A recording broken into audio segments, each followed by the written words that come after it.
Hi guys, to Sir Cape Review at ngayon gagawa ko ng Toyota Corolla 1997 GLI 1.6 manual transmission. So ito yung kanyang body with Masilya. Ayan. Ayan yung first layer niya na white boysen.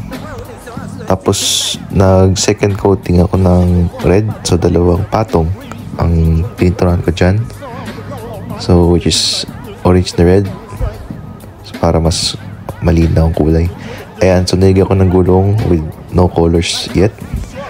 Naglagay rin ako ng blue windows, tsaka yung lines dyan sa may door, tsaka yung kanyang lines sa pintuan din.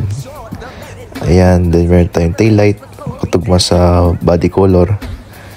Ayan, nilagyan ko siyang gulong na may kulay na, tsaka yung design niya.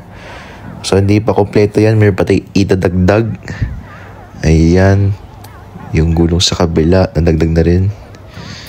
Ayan na. Ito na yung kanyang finished product.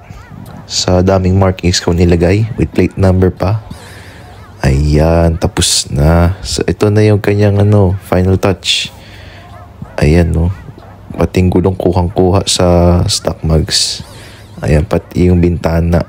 Bluish na blue. So yun guys, ito na yung ating car na ipapamigay. So salamat sa tiwala. Ito na. Ito yung windshield, kuhang-kuha. So yun lang guys, thank you guys for watching. Please like, subscribe, and share this video. And please comment down below if pwede nyo kayo mag-request ng car. And see you guys.